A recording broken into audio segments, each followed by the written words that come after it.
আমি এতটাই পাপ করেছি, এতটাই অন্যায় করেছি, নিজের নফসের প্রতি এতটাই জুলুম করেছি যে এখন যদি আমি আল্লাহ তাআলার কাছে তওবা করি, আল্লাহ তাআলা কি আমার ডাকে সাড়া দিবেন? তিনি কি আমার পূর্বের গুনাহগুলো ক্ষমা করে দিবেন? This is our mentality.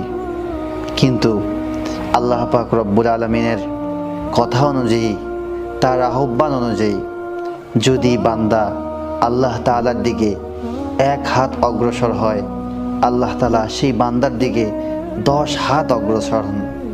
সুবহানাল্লাহ।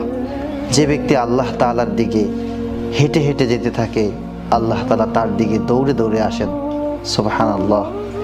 এটা আল্লাহ তাআলার আগ্রহকে বোঝানো হয়েছে যে আল্লাহ তাআলা কতটা চান যে বান্দা তার দিকে ফিরে যাক, তার কাছে তওবা করুক এবং তার পূর্বের গুনাহ থেকে আল্লাহ তাআলার কাছে ক্ষমা প্রার্থনা করুক। এটা আল্লাহ তাআলা চান। তো যারা আমরা ডিপ্রেসড, যারা আমরা হতাশাগ্রস্ত, আমরা এতটাই পাপ করেছি যে পাপ করতে করতে ক্লান্ত হয়ে গিয়েছি। এমন কোনো পাপ নেই যেটা আমাদের দ্বারা হয়নি। আমরা ভাবছি আল্লাহ হয়তো আমাদেরকে ক্ষমা করবেন না, আল্লাহ হয়তো আমাদেরকে তার রহমের চাদরে জড়াবেন না। এটা ভুল, এটা আমাদের মেন্টালিটি, এটা আমরা মনে করতে পারি। কিন্তু আমাদের অপরাধ, আমাদের গুনাহ, আমাদের পাপ যত বড়ই হোক না কেন, আমার আল্লাহ তাআলার দয়া, আমার আল্লাহ তাআলার ভালোবাসা, আমার আল্লাহ তাআলার রহমতের চাদর এর চেয়ে অনেক অনেক অনেক গুণ বড়, অনেক বেশি। তাই এমনটা ভাবার কোনো কারণ নেই যে আল্লাহ তাআলা আমাদেরকে ক্ষমা করবেন না। আমরা শুধু আল্লাহ তাআলার দিকে কামব্যাক করব, হাত দুটো আরশের দিকে তুলব, চোখ দিয়ে আমাদের পানিগুলোকে গড়িয়ে নিচে ফেলব, আমাদের চোখ থেকে পানিগুলোকে ছেড়ে দিব এবং আল্লাহ তাআলার কাছে অনুতপ্ত হব এবং আল্লাহ তাআলার কাছে দোয়া করব এবং আল্লাহ তাআলাকে আমরা কথা দিব যে আমাদের দ্বারা যেগুলো গুনাহ হয়েছে এই গুনাহগুলো আর হবে না। আমাদের দ্বারা যে সমস্ত পাপ সংগঠিত হয়ে গিয়েছে এই পাপগুলো পুনরায় আর হবে না। যদি আমরা এভাবে আল্লাহ তাআলার কাছে তওবা করতে পারি, আমাদের চোখের জলগুলো যদি ছেড়ে দিতে পারি, আর যদি এমন হয় যে পাপের কারণে আমাদের অন্তরগুলো শক্ত হয়ে গিয়েছে, আমাদের চোখ দিয়ে পানি আসে না, কিন্তু তারপরেও যদি আমরা কান্নার ভাব করি, শুধু আল্লাহ তাআলাকে এতটুকু বোঝাই যে আল্লাহ, আমি আপনার কাছে অনুতপ্ত হয়ে কান্না করতে চাচ্ছি, কিন্তু আমার অন্তর শক্ত হওয়ার কারণে আমি কান্না করতে পারছি না।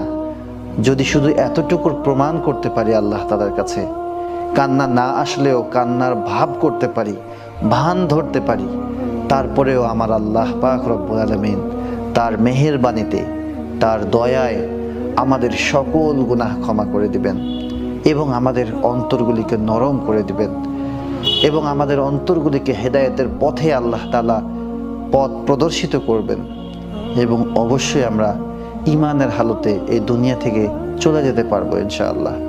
আর সেই মৃত্যুর আগে অবশ্যই আল্লাহ তাআলা আমাদেরকে ভালো কাজের তৌফিক দিবেন, ভালো কাজ করার জন্য আমাদের সেই সময় সুযোগ বা সেই অপরচুনিটি আল্লাহ তাআলা তৈরি করে দিবেন।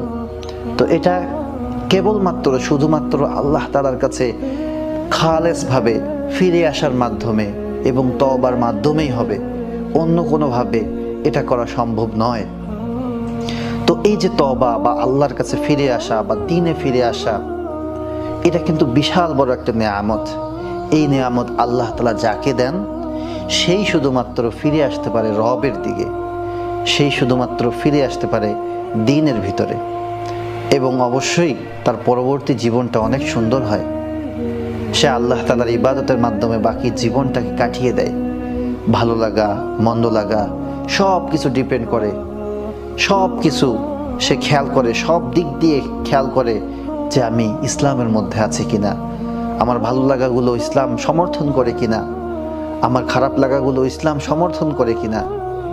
তো এই বিষয়গুলো খেয়াল করে এবং সুন্নত অনুযায়ী যারা জিন্দেগি পরিচালনা করে তাদের জন্য দুনিয়ার জীবনটাও সুখকর হয়, প্রশান্তির হয়, আর মৃত্যুর পর পরকালীন জীবন, অনন্তকালের জীবন, সেটাও কিন্তু সুখের এবং সুন্দর হয়।